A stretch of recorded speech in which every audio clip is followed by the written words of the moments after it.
Hello, everyone. Welcome back. So today, we're going to start talking about trigonometry.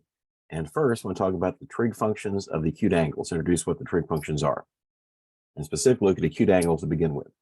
So our goals are to know and be able to use the right triangle definitions of the trig function, the trigonometric functions, and also want to find the trig values, what are called special triangles. We'll also introduce those. All right.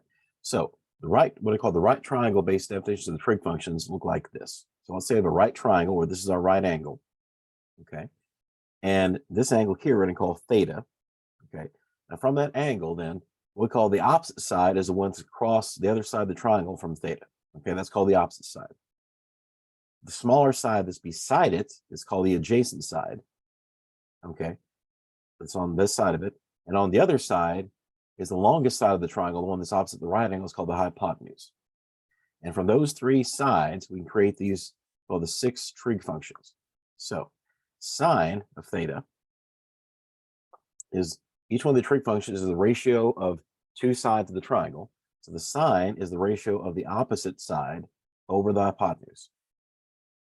What you call the cosine of theta is the adjacent side, this side over the hypotenuse. And then tangent is the ratio of the opposite side to the adjacent side. Now, these other 3 trig functions are actually the reciprocals of the ones we just mentioned. So cosecant is the reciprocal of sine, and it is, once again, just reciprocal of sine, the hypotenuse over the opposite side. Secant is a reciprocal of cosine, it's the hypotenuse over the adjacent side of theta. And finally, cotangent is the reciprocal of tangent, and it's the adjacent side over the opposite side of theta. Okay, so let's actually come over here and make just a few mentions. A few things to recall. Also, for a right triangle, it was called the Pythagorean theorem.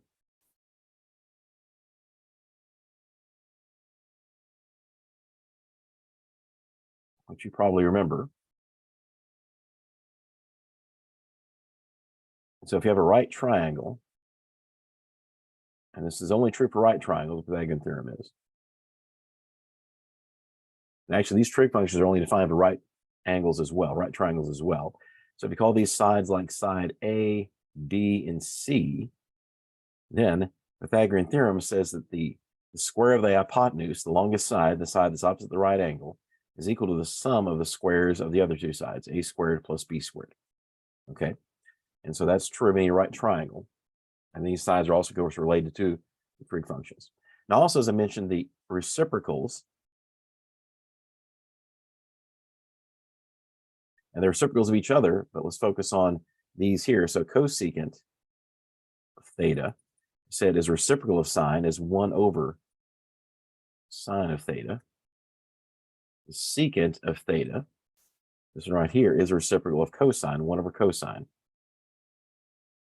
And finally, the cotangent of theta, this one right here, is the adjacent, the reciprocal of tangent, the adjacent over the opposite is 1 over tangent theta. Okay, and the reverse is true. So sine is 1 over cosecant and so forth. But you should think of these as being reciprocals. The ones you work with most of the time are sine, cosine, and tangent. And those are also the ones you have on your calculator. Okay, now, so let's practice working with these, introduce these, and kind of practice with these some. And then we'll talk about some other trig relationships. So let's look at some examples.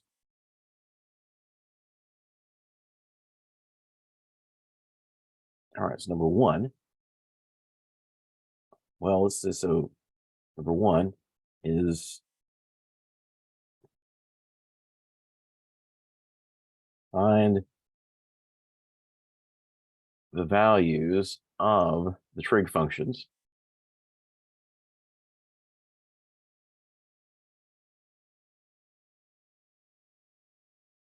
okay, for this. Let's say this right triangle. Let's say we have specific, actually, let me draw that better. Let's say we know the lengths of the sides.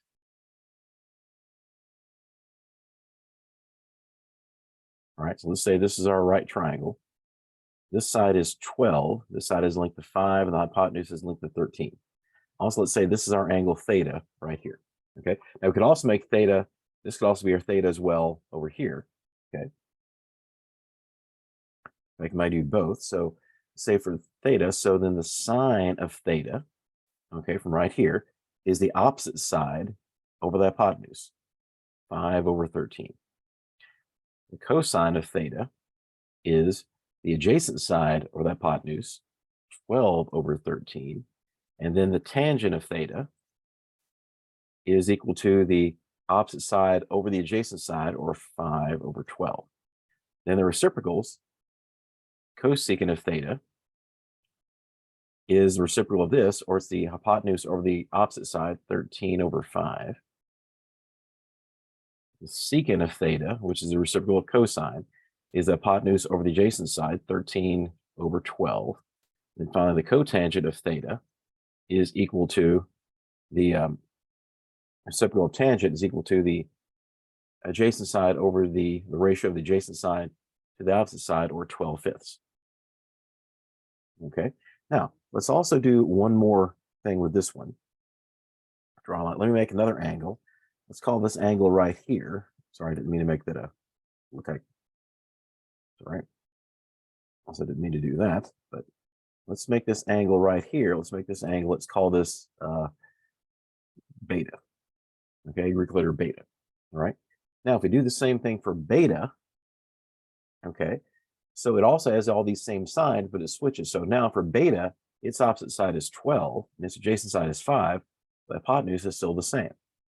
So if we do the sine of beta is going to be opposite over hypotenuse, 13 over, 12 over 13, rather, my fault, 12 over 13.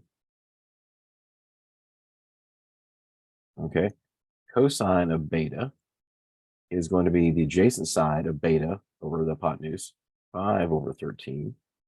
And then tangent of beta is going to be the ratio of the opposite side to the adjacent side, or 12/5. Okay, now you see these are related to each other since these are angles that share the same triangle, but they're not the same. Okay, if we do the reciprocals, so the cosecant of beta is just reciprocal of this, so 13 over 12.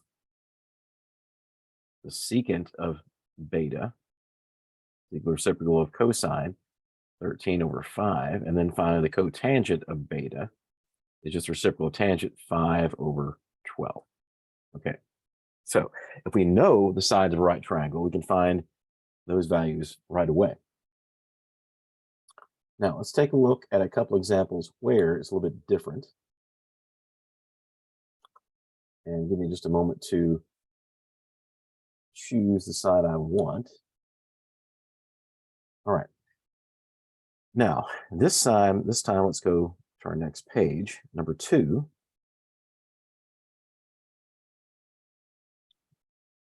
Let's say if the sine of our angle theta is equal to square root of 3 over 2. Okay, what we want to do now then is, and also I'll say, and theta is less than 90 degrees. Okay, so it's an acute angle. We're focusing on acute angles right now. Then want to find the other values. Now, how can we do this? Well, let's start out. Let's basically make a right triangle.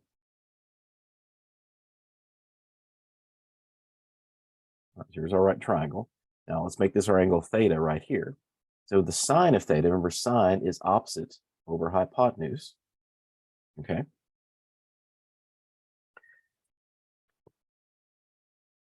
And actually, let me check something in just a moment.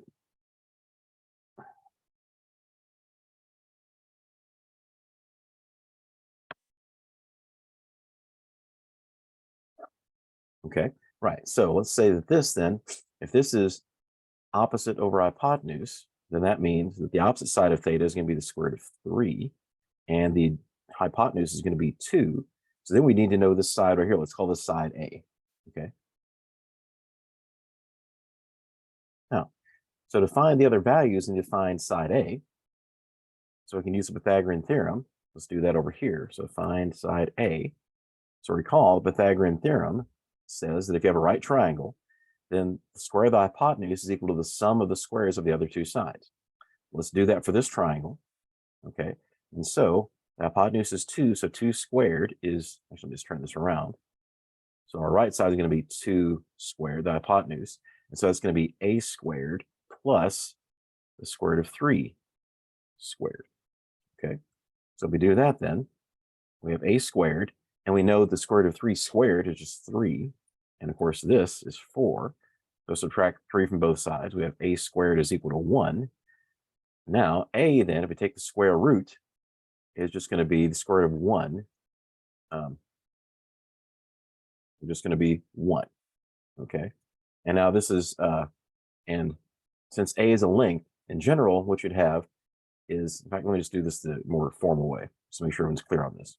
Okay. In general, what you have is plus or minus the square root of 1. Of course, is plus or minus 1, but a is positive, is greater than,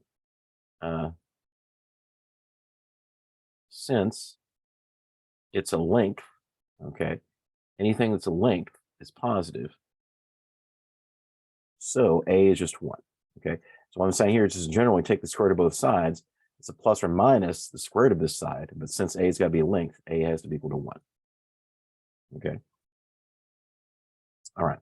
So now that we know all 3 sides of our triangle, okay, now let's come over here and say, so where no sine. Okay. Also, nice thing, let's go just write down the sine anyway. So sine, for completeness, so sine of theta is equal to the square root of 3 over 2. Now we could also find cosecant right away, since cosecant is a reciprocal of this. Okay. And it's going to be, well, let's see. You do this below, so we have to do something else with that. Okay. And cosecant of theta then is a reciprocal of this, or 2 over the square root of 3. Now let's rationalize that. The rationalizing is something you may be familiar with. Basically, it means getting rid of the square root in the denominator.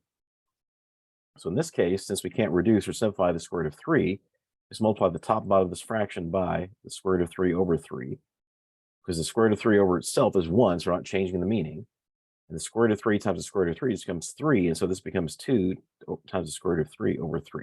That's rationalization. So if you have to do that, make sure you rationalize if it's necessary. It isn't always required. Okay? Now, that's cosecant. We should get that without finding a. Then, so cosine of theta is going to be, so a is 1. That's the adjacent side, so it's going to be 1/2. And so that means that the secant of theta is going to be 2 over 1, or 2. All right, we're almost there. So tangent of theta is equal to the square root of the opposite side of theta over the adjacent side. So square root of 3 over 1, which is the square root of 3. And then finally, cotangent of theta, of course, a reciprocal of that, or the adjacent side over the opposite side. So 1 over the square root of 3, which again will rationalize and multiply the top and bottom by the square root of 3. So it's going to be the square root of 3 over square root of 3 times itself is just 3. Okay. So in this case, what we did is we had to do a little more work. So we didn't know all the sides of our triangle. So we had to find that third side. Okay. All right. Let's take a look at another one for our next example.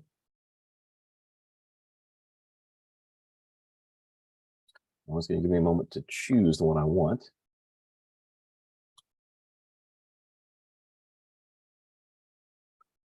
Okay, so this time for number 3, let's actually say, imagine we have one of our other functions. Let's say that we have the cosine or cotangent. Let's do cotangent this time of theta, some angle theta is equal to, how about 2.73? This time we have a decimal. This is a bit different. Okay, now remember cotangent. Now we can also, one thing we can do here is we want to be able to write a triangle as well. Where the cotangent, any number, we can write this. It's not a fraction we can write is 2.73 over 1, for example. We can do that with any number. And remember, cotangent is the adjacent side of theta over the opposite side of theta. So let's use this. Let's make a triangle, a right triangle. So let's make this our angle. Okay. So whatever angle theta is, its adjacent side is 2.73. Its opposite side in this case is 1. So our C is unknown. We don't know what C is. Okay. That's our hypotenuse. So let's find that. And once again, we do the same thing. So Pythagorean theorem, c squared is equal to 1 squared plus 2.73 squared. Okay. Of course, that's going to be 1. And then use your calculator to find 2.73 squared. And I'm going to round that a bit, or make that, I think I'll round the end. So it comes out to be, according to this, 7.4529 on my calculator. Assume it stops there. Okay. And so that's going to be 8.4529. Now take the square root of that, and this time we're not going to go through the same details. Just remember, though, in general, it's to be plus or minus, but since it's a length, we just want the positive version.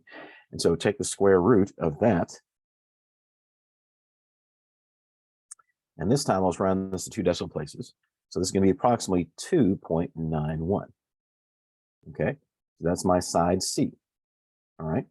Now from that, then I can find the rest of my trig functions. Let's find those. Okay, so now I know all the sides of my triangle.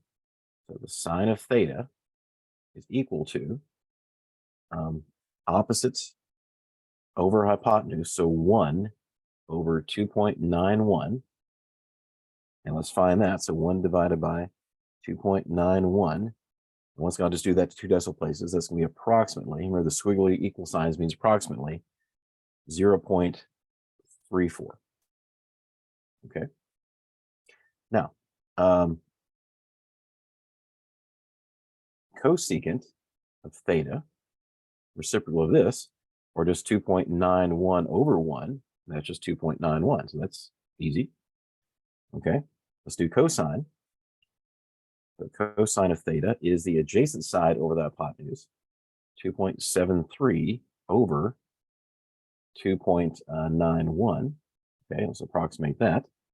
So just divide 2.73 divided by 2.91. And once I'll round this to 2 decimal places, it'll be approximately 0.94. Okay. Now, then secant, it's reciprocal.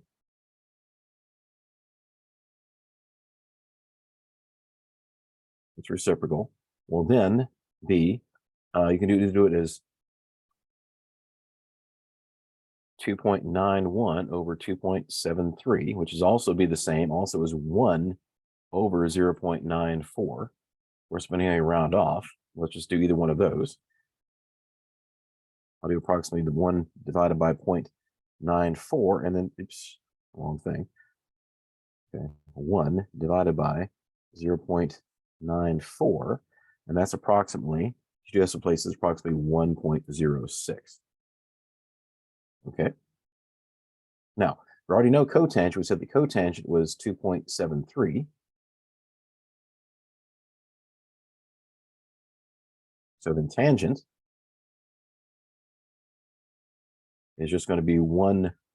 We can do it 2 different ways. So tangent from theta is going to be either adjacent or opposite over adjacent. So 1 over 2.73. And of course, it's also reciprocal of that, which is 1 over 2.73. And if we approximate that, 1 divided by 2.73, we get approximately 0.37. Okay, so what we've seen so far is in what to do in these cases where if we know all 3 sides of a triangle, okay, then we can find the trig functions right away, like we had here. If we're missing a side, then we just have to use a Pythagorean theorem to find that 3rd side, and then we use the definitions to find our trig functions, rationalizing if necessary. If we're given a decimal like this, okay, or some number like that that's not a fraction, just put it over 1. Okay, write as 1. Okay, use the definition. And once again, make a triangle. And then once again, use the Pythagorean theorem to approximate the other side. Then find your trig functions that way. Okay, briefly, let's talk about what are called the special triangles.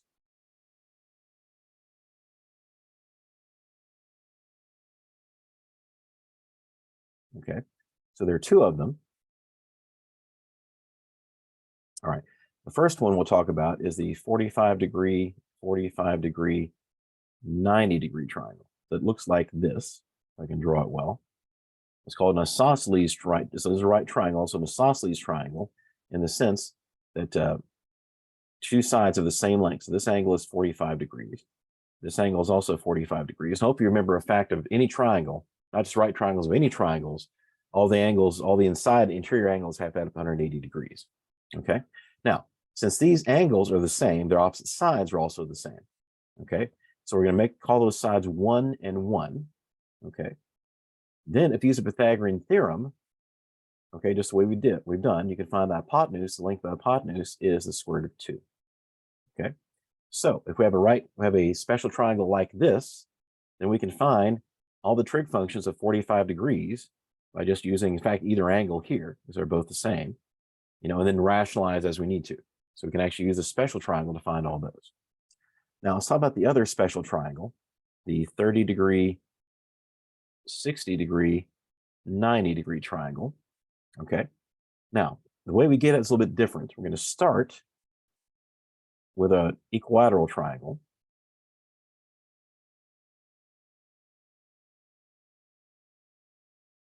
Remember, an equilateral triangle, all three sides have the same length. So therefore, all three angles are the same as well. It looks something like this, if I can draw it well. Okay. Let's say each side has a length of 2, that's for simplicity. And then, since equilateral, all three angles are 60 degrees, because once again, all the interior angles of a triangle have to add 180 degrees. So what we're going to do then is we're going to cut this triangle in half. Okay, and make a right angle. And so if we do that, then take this triangle, let's enlarge it. And what we have is a triangle looks like this. Okay, where this side is still 2. Okay, we're just taking this half of it, or either half will work. This side, okay. This is our right angle. This angle is 60 degrees. We cut the other 60-degree angle in half, so now this angle up here is 30 degrees. Okay, now we also cut this side in half. So this side is now 1, the length of 1. And once again, if you use the Pythagorean theorem, you can find this side is the square root of 3. Okay, so from this triangle, you can also find all your trig functions for 60 degrees and 90 degrees. So for 60 degrees, this is your opposite side. This is your adjacent side. Of course, this is always the hypotenuse. For 30 degrees, 1 is your opposite side. The square root of 3 is your adjacent side. And of course, the hypotenuse is still the same at 2. Okay, those are your special triangles. Okay, the last thing I want to take a look at today, learn about, is we want to talk about what we call the inverse trig functions. So what we've seen so far is what to do if you have an angle, or especially if you have a triangle with some angle, one of your angles, then you can find the values of these 6 trig functions. This time we want to know if you have the value, trig value, you want to find the angle, use an inverse trig function. Okay, so let me say that. So if we're talking about the inverse trig functions,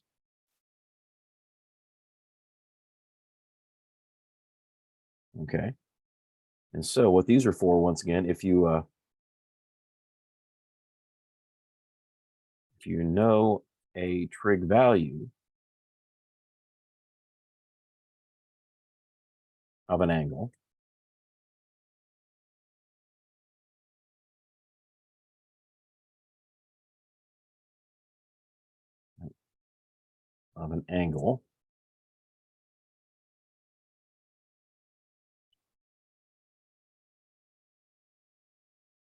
you can find the angle.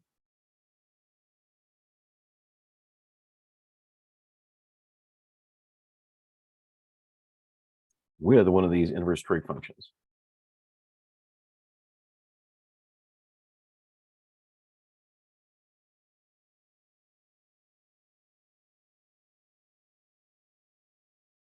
Okay, so if you know an angle, okay, so for example, if you know this, like some of the ones we've done here, okay, so any of these, so we said here the sine of theta is 0.34. If I want to know what angle will give me that, at least what acute angle, I use an inverse trig function, or the same way, any of these, okay. If I know or for above, the ones we just did, if I know that the sine of theta is square root of 3 over 2, I can use this inverse, or any of these. I can use the inverse function of these, or the cosine is 1/2. I can use the inverse, what's called the inverse cosine function, to find the angle that will give me 1/2.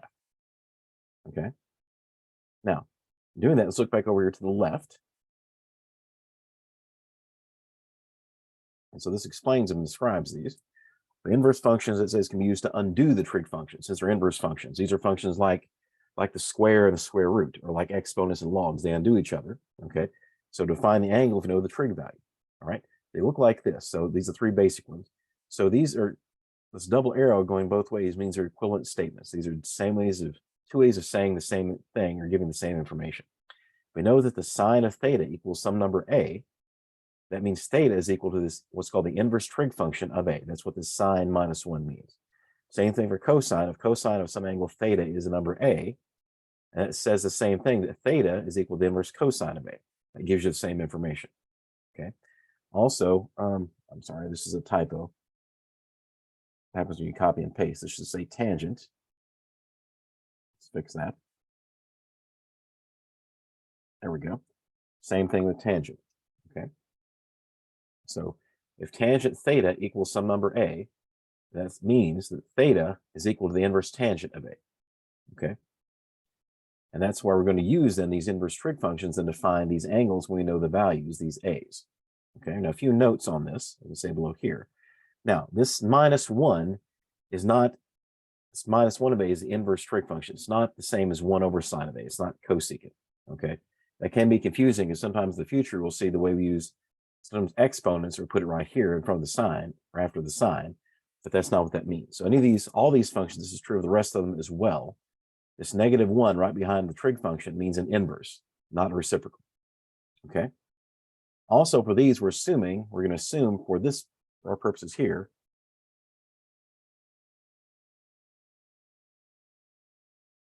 the angle is between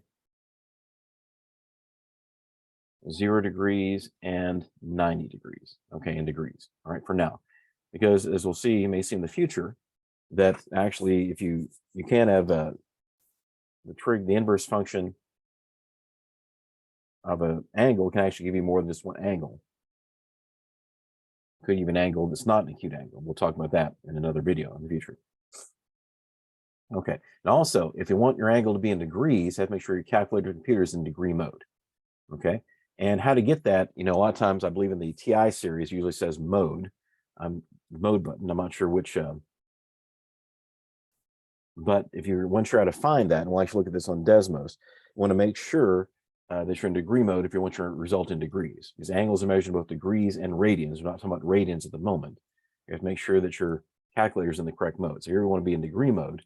So if you're unsure how to do that, just in Google or a search engine, just type in your calculator and put how to find degree mode or how to find that mode in your calculator. I'm sure you're going to be maybe find a video about that or some write-up about that. Okay. Now, if you notice, we haven't included the inverse trig functions for the other three, for cosecant, secant, and cotangent. The reason for that is we're actually going to use these for those, because I think those exist, but at the same time, they're probably not in your calculator. Okay. So we'll do that. Okay. After saying that, let's see how this works. Let's look at some examples. I'm having a hard time drawing a straight line today.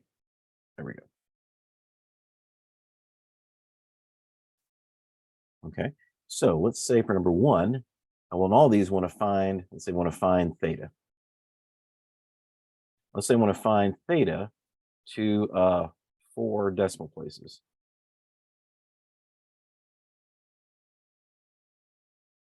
Of course, just be careful what decimal places you need. All right, so number 1, let's say if the sine of theta is equal to 0.21392. I'm just making up that number. Okay. Well, what we're going to do then, now a good way to approximate this, so we're going to use this relationship here. And sometimes it may be hard to remember how this works. So the best way you can imagine it to me is to think about, we're going to take the inverse sine of both sides. So since this is an equation, we'll do the same thing to both sides. Okay. We'll see why we do that in a moment. So the inverse sine of the sine, this is just the sine of theta,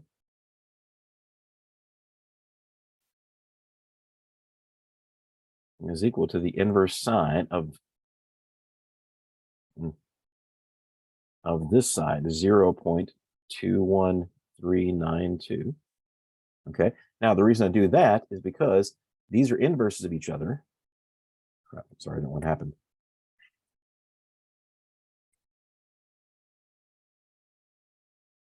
Okay. Bear with me a minute. Something weird is going on. What on earth is this?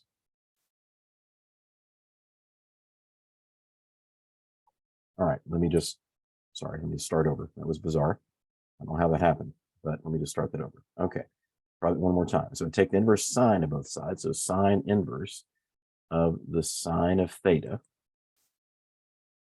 is equal to the inverse sine of this side, 0.21392. Now, since sine inverse and sine are inverse of each other, they cancel each other out.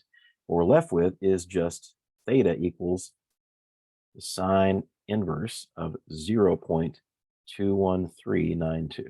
Okay. Also, this is inverse function is also sometimes called arc function. So you may have heard something called the arc sine. That's the same thing. Okay. So now we have the right relationship. Okay. Now we're going to do, let's go to Desmos and let's do this one. Write this number down. Okay. And we'll talk about also the mode we're in. Okay. Now, nice thing about Desmos, I can do this right away. So sine, if I do this, the best way to do it is to go down to the keyboard. Okay. And look over, click on functions, and there it is right there. So the inverse sine of 0.21392. Now, most likely we're going to get the incorrect answer. Okay. And this is what I mean. So you might think that's the right answer, but actually that's not in the right form. All right. So what I'm going to do, and let's go over to, on Desmos, there's this little wrench right here. Those are your settings. You notice it says right here, it looks at the bottom, this is radians and degrees. So right now we're in radian mode. So it actually gives that answer correct, but that's in radians. Radians is another way to measure angles. But here we want it degrees, so let's click on degrees. Okay, it actually changes it automatically. Okay, for degree mode, so this is the correct value in degree mode. Okay, all right, so make sure your calculator or computer, if you're using Desmos, make sure in degree mode for this. So our answer for that, if we go to 4 decimal places, so here's our 4th place, we'll be accurate to that. So look to the right, it's 7, so we round up. So it's going to be 12.3522 degrees. So this theta is approximately 12.3522 degrees. Okay. Let's do another one. But this time, let's say the tangent of theta is equal to, how about 3.9941. Okay.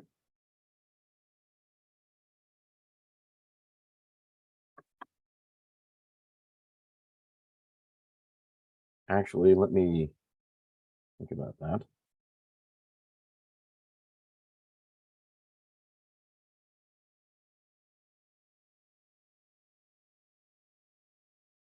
Yeah, should be fine. Okay.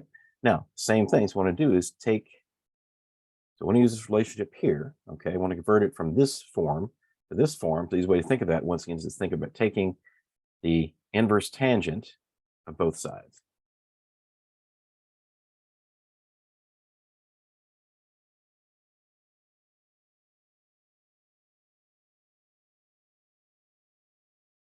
Okay. We do that. So that's going to look like this. So it's going to be tangent inverse of the tangent of theta is equal to the inverse tangent inverse of this side, 3.9941. Okay. Once again, since these are inverse values, they cancel each other out. And so we're left with theta is equal to the inverse tangent of 3.9941. Okay, so let's go back to Desmos and find that.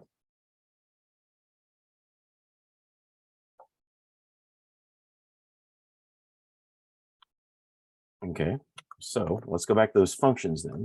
All right, so click on the little keyboard where it says functions and pick inverse. So you see also, we also have these other functions, the inverse of the other ones. We're just going to use sine, cosine, and tangent, their inverses.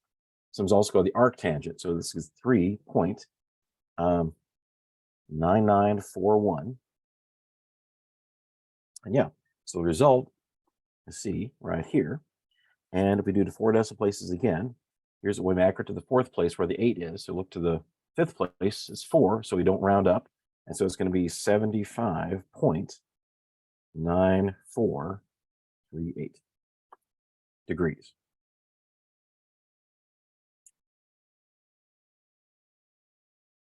So from the calculator, we get this approximately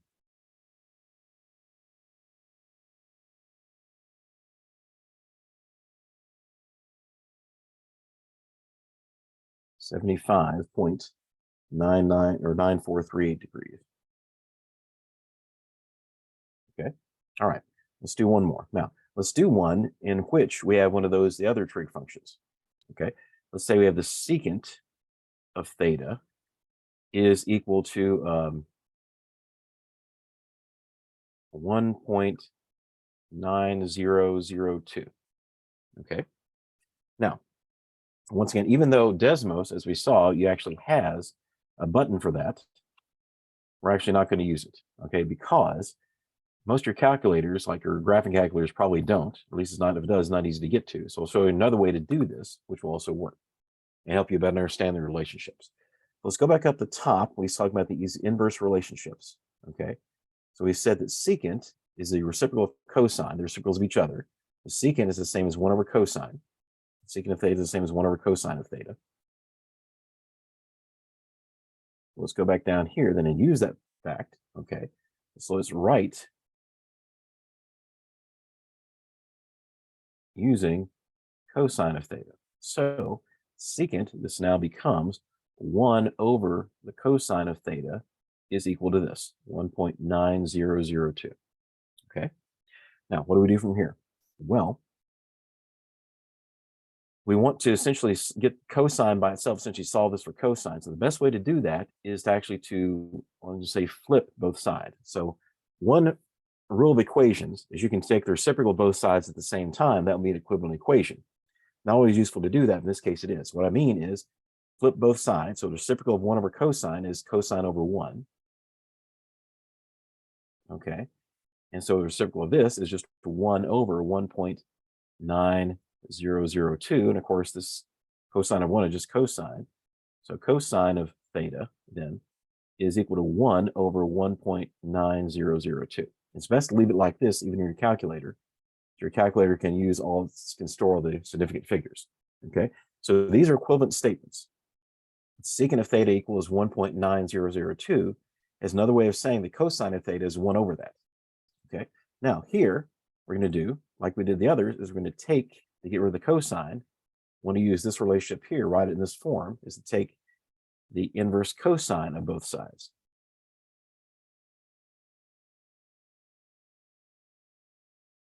Okay, so I do that, and so I have inverse cosine of the cosine of theta is equal to the inverse cosine of this side, 1 over 1.9002. And I said it's better just leave it that way. Instead of approximating this first, it's best just leave it like this for your calculator.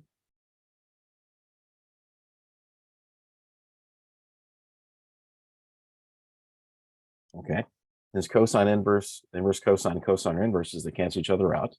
We're left with theta is equal to the inverse cosine of 1 over 1.9002. Okay, now let's do that on Desmos.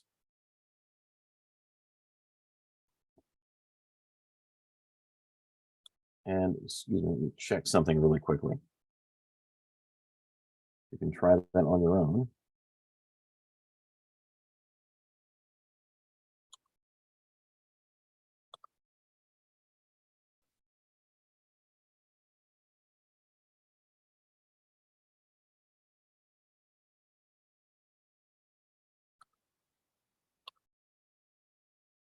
Okay, so let's go to Desmos and do that.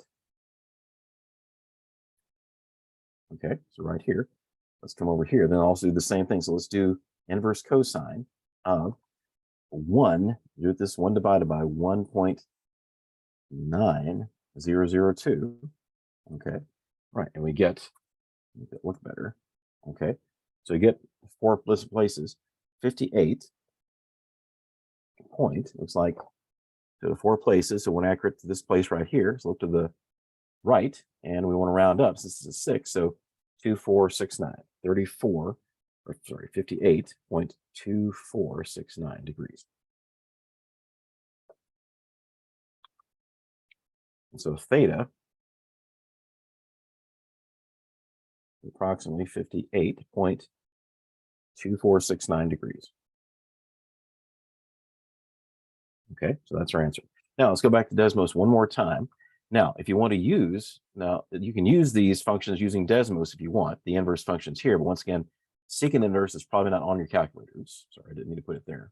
Get rid of that. Okay, let's go down here and do the same thing. So secant inverse, and make sure you get the same thing, 1.9002, and yeah, exactly the same thing as we expect. Okay, so if you're using Desmos or have a calculator that does do the inverse of cosecant, secant, and cotangent, that's fine. But if not, the best way to do it is the way we just showed here, just to write them in terms of their reciprocal functions and then use those inverse functions. All right, let's kind of review what we learned today are the definitions of the 6 trig functions in terms of the sides of a right triangle. Okay, we learned that they're reciprocals, some are reciprocals of each other. So sine and cosecant are reciprocals of each other. Cotangent and secant are reciprocals of each other, and tangent and cotangent are reciprocals of each other. And so if you know all the sides of a triangle, you can find any of the trig functions. If you don't know all the sides, you can find, if you know 2 of the sides, you always find the third using the Pythagorean theorem, and then find the values of the trig functions. And we also talk about the special triangles, which are often useful to know. 45, 45, 90 triangle. So once you have this triangle, you can find all your 6 trig functions of any angle of 45 degrees. If you know this special triangle, the 30, 60, 90 triangle, you can use it to find the trig functions for 30 degrees and 60 degrees. And then we looked at the inverse trig functions. So if you know the value of a trig function, but you don't know the angle, you can find it using the inverse trig function. And we showed how to do that using the inverse sine, inverse cosine, and inverse tangent functions. Thank you. Have a good day.